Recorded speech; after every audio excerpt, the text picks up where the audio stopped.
ആ വില്ലേജിൽ നിന്നേ കുറച്ചിന് വന്നപ്പോ പിന്നെ ഫുള്ള് കാലിയായി കിടക്കട്ടാ. ഒരുപാട് സ്പേസ് ആണ് ആന്ധ്രാപ്രദേശിൽ ഒഴിഞ്ഞു കിടക്കുന്നത്. കേറിയത് തൊട്ടിട്ട് ഒഴിഞ്ഞു കിടക്കുന്ന സ്പേസ് ആണ് കൂടുതൽ. വില്ലേജുകളൊക്കെ ചെറിയ ഏതെങ്കിലും ഒരു ഏരിയയിൽ കുറച്ച് വീടുകൾ എന്നല്ലാതെ കൂടുതലായിട്ടില്ലട്ടാ. ഞങ്ങൾ കുറച്ച് വില്ലേജ് കയറിയിട്ടൊന്ന് കാണുന്ന വിചാരിച്ചിട്ടാണ് ഇങ്ങനെ കയറിയത്. അപ്പൊ നോക്കുമ്പോ ആ കണ്ടതന്നെ ഉള്ളൂ. എന്നാലും നമ്മൾ ഈ റോഡിൽ കൂടെ പോകുന്നുണ്ട്. അടുത്തൊരു വില്ലേജ് കിട്ടുക നോക്കാം. അങ്ങനെ അടുത്തൊരു ആ കാണുന്ന നീളത്തേക്ക് അങ്ങോട്ടൊക്കെ ഉണ്ട് ആൾക്കാര്. റോഡ് ഇവിടെ ഭയങ്കര മോശമായിട്ട് ഈ ഇറങ്ങുന്ന ഭാഗങ്ങളൊക്കെ. റോഡിന്റെ കാര്യങ്ങളൊക്കെ അധോഗതി തന്നെയാണ്. പിന്നെ ഇവിടെ ഇങ്ങനത്തെ ഒരു ചെറിയ കട കാണുന്നുണ്ട്. അതുപോലത്തെ ഒരു ക്രിസ്ത്യൻസിന്റെ ഒരു സെർച്ച് കാര്യങ്ങളൊക്കെ കാണുന്നുണ്ട് കേട്ടാ. പക്ക ഉൾഗ്രാമാണെന്ന് ചിന്തിക്കണം.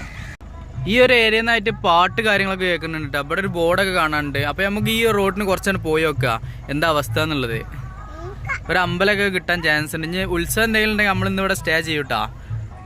അങ്ങനെ നമ്മൾ നോക്കുമ്പോൾ ഈ റോഡിന്റെ ഇറങ്ങിയ പാട് കാണുന്ന വീടുകളെ സ്ട്രെച്ചിങ് ഇങ്ങനെ കേട്ടാ. ഇഷ്ടിക കൊണ്ടും നൂതന രീതിയിലുള്ള കട്ടകൾ കൊണ്ടൊക്കെ ഇവിടെ വീടുകൾ വരുന്നുണ്ട് കേട്ടാ. ഈ ഒരു ഐറ്റം കട്ട പിന്നെ താബൂക്ക്, ഇഷ്ടിക ഇങ്ങനെയുള്ള സാധനങ്ങളൊക്കെ ഉപയോഗിച്ചിട്ടാണ് അവര് വീടുകൾ കിട്ടുന്നത്. അങ്ങനെ നമ്മൾ ഈ ഉത്സവം നടക്കുന്ന ഈ ഒരു ഏരിയക്ക് വരികയാണ് കേട്ടോ. വരുമ്പോൾ കണ്ടതാണ് ഇതുപോലത്തെ ഒരു സ്കൂളാണ് കേട്ടോ. ചെറിയ സ്കൂളാണ്. പിന്നെ ഇവിടെ നിന്ന് ഇങ്ങനെ പോയിട്ട് ആ ഒരു അമ്പലത്തിലേക്കുള്ള വഴി കാര്യങ്ങളൊക്കെ ഉണ്ട്. അപ്പോൾ നാളെ ഉണ്ട് ഇവിടെ ഉത്സവം ഉള്ളത്. അപ്പോൾ നമുക്ക് ജസ്റ്റ് ആ അമ്പലം പോയിട്ടൊന്ന് കണ്ട് വരാം. ഇതുപോലത്തെ വെള്ളസ്രോതസ് കാര്യങ്ങളൊക്കെ കാണുന്നുണ്ട് കേട്ടോ. പിന്നെ കുറച്ച് ദൂരം വന്നപ്പോൾ ഇതുപോലത്തെ ആടുകളെ മേയ്ക്കുന്ന ഒരു സ്പേസ് കണ്ടിട്ടാ.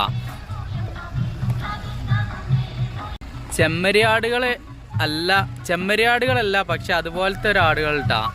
ഈ ഒരാളാണ് അതിന് നോക്കണ ആള്. അതിന് നമ്മള് ക്ഷേത്രം ആ കാണുന്ന അവിടെ ഉണ്ട്. അങ്ങോട്ടാണ് പോണത്. അതിന് നമ്മൾ ഈ ഒരു ക്ഷേത്രത്തിന്റെ അടുത്തേക്ക് എത്തിയിട്ടുണ്ട് കേട്ടോ. എൻ്റെ ബാക്കിൽ കാണുന്നതൊക്കെ ഇതായിട്ട് അലങ്കരിച്ചിട്ടുള്ള ഓരോ കാര്യങ്ങളാണ്. നമുക്ക് ക്ഷേത്രം എങ്ങനെ ഉണ്ടെന്നുള്ളത് പോയോക്കട്ടാ. അവിടെ കുറച്ച് ആൾക്കാരുണ്ടായപ്പോൾ ഓരോട് സംസാരിച്ചപ്പോൾ നമുക്കൊരു ധൈര്യമായി പോയി നോക്കിയിട്ട് വരാറ പോലെ ഓക്കെ എന്നൊക്കെ പറഞ്ഞിട്ടാ. പിന്നെ ഭാഷയൊക്കെ അഡ്ജസ്റ്റ് ചെയ്യണ്ടാ. അപ്പോൾ നമുക്ക് ഈ ക്ഷേത്രത്തിന്റെ ഈ വിശേഷങ്ങളും കാര്യങ്ങളൊക്കെ ഒന്ന് കാണാം. മാലിക്കിനെ അവിടെ ഇങ്ങനെ നിർത്തിയിട്ട് ഇങ്ങനെ നോക്കുമ്പോൾ ലൈറ്റുകൾ കാര്യങ്ങളൊക്കെ അതുപോലെ ഇങ്ങനെ സൈഡിൽ കൊടുത്തിട്ടുണ്ട് കേട്ടോ. ഇവിടെ ഒരു ലൈറ്റ് ബോർഡ് വരുന്നുണ്ട്. ക്ഷേത്രം കാണുന്ന അവിടെയാണ് കേട്ടോ. അങ്ങോട്ട് പോവാം നമുക്ക്. ഈ ഒരു ക്ഷേത്രത്തിന്റെ ചുറ്റുപാടും കാര്യങ്ങളും ഇതുപോലെയാണ് കേട്ടോ. പ്രത്യേകിച്ച് എടുത്ത് പറയത്തൊക്കെ ഒന്നും ഇവിടെ കണ്ടില്ല. അമ്പലത്തിൽ ആ ഒരു നിർമ്മിതിക്കുള്ളിലാണ് കേട്ടോ കാര്യങ്ങളൊക്കെ ഉള്ളത്. ഇങ്ങനെ ഒരു മരം ഉണങ്ങി പോയിട്ടുണ്ട് കേട്ടോ. ലൈറ്റ് ബോർഡുകളൊക്കെ ഉണ്ട്. ഇതുപോലത്തെ ഒരു മരം ഉണ്ട്, ഉണങ്ങി പോയിട്ടുണ്ട് കേട്ടോ. ഇതുപോലെയാണ് ഇവിടുത്തെ പന്തല് കാര്യങ്ങളൊക്കെ ഇട്ടിട്ടുള്ളത്. ഒരു പ്രത്യേക രീതിക്കുള്ള ഒരു വേറെ തന്നെ ഒരു രീതി ആണ് കേട്ടോ നമ്മളെ നാടിനെ അപേക്ഷിച്ച് നോക്കുമ്പോൾ.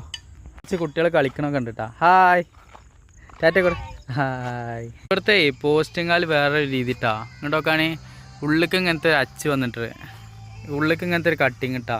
ആ പോസ്റ്റൊക്കെ അങ്ങനെ തന്നെയാണ്. വണ്ടി കയറി ഇങ്ങോട്ട് ഇരിക്കുമ്പോഴാണ് കണ്ടത്. അങ്ങനെ ഞങ്ങൾ ആ ക്ഷേത്രവും കാര്യങ്ങളൊക്കെ കണ്ടിട്ട് ഇങ്ങനെ പോരുന്ന വഴിയാണ് കേട്ടോ. നമ്മൾ ഏകദേശം ഒരു 10-15 വർഷം ബാക്കിലുള്ളൊരു സിറ്റുവേഷനാണ് കണ്ടത്. എങ്കിലും അപ്ഡേഷൻ ആയിട്ടുള്ള വീടുകളൊക്കെ കുഴപ്പമില്ലാത്ത രീതിയിൽ തന്നെ വരുന്നുണ്ട് കേട്ടോ. ഇവിടുത്തെ മെയിനായിട്ടുള്ള കൃഷിമാർഗം എന്ന് പറയുന്നത് നെല്ല് കാര്യങ്ങളൊക്കെ ആണെങ്കിൽ കൂടി എല്ലാ വീടുകളിലും കന്നുകാലികളിലും ഉണ്ട് കേട്ടോ. ഇവിടെ ഇങ്ങനെ കടയൊക്കെ വരുന്നുണ്ട് കേട്ടോ.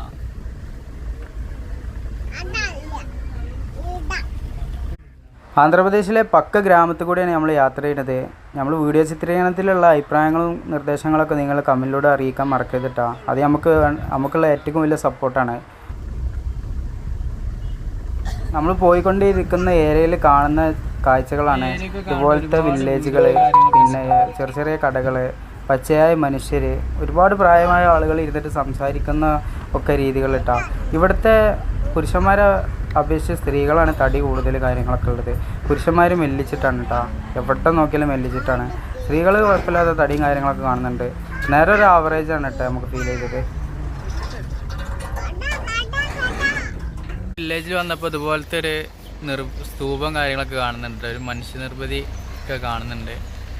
വെള്ളത്തിൻ്റെ ഫെസിലിറ്റീസ് കാര്യങ്ങളൊക്കെ ഇങ്ങനെ കേട്ടോ.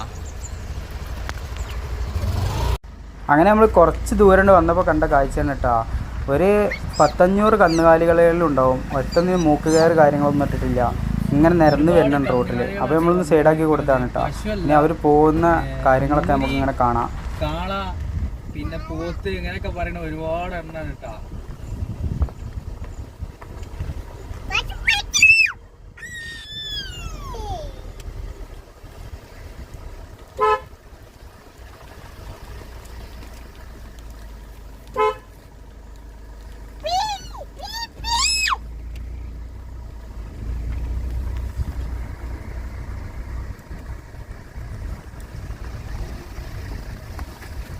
എടുക്കണോ?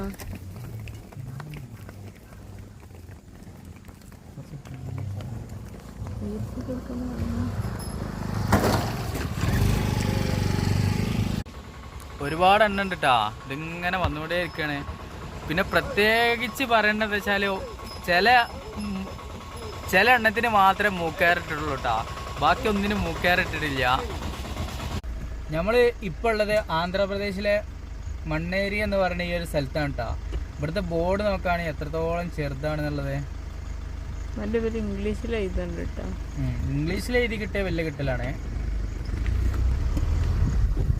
നമ്മുടെ ഓൾ ഇന്ത്യ യാത്രയിൽ ഇപ്പോൾ നമ്മൾ എത്തിയിട്ടുള്ളത് ആന്ധ്രാപ്രദേശിലാണ് കേട്ടോ. കുറഞ്ഞ ഡെസ്റ്റിനേഷൻ കവർ ചെയ്ത് പോകുന്ന യാത്രയാണ്. നിങ്ങളെ അഭിപ്രായങ്ങളും നിർദ്ദേശങ്ങളും കമൻറ്റിലൂടെ അറിയിക്കാൻ മറക്കരുത്. അതാണ് നമുക്ക് ഈ യാത്രയിലുള്ള ഏറ്റവും വലിയ സപ്പോർട്ട് കേട്ടോ. അപ്പോൾ വീണ്ടും ഒരു വീഡിയോയിൽ വീണ്ടും കാണാം. Bye bye.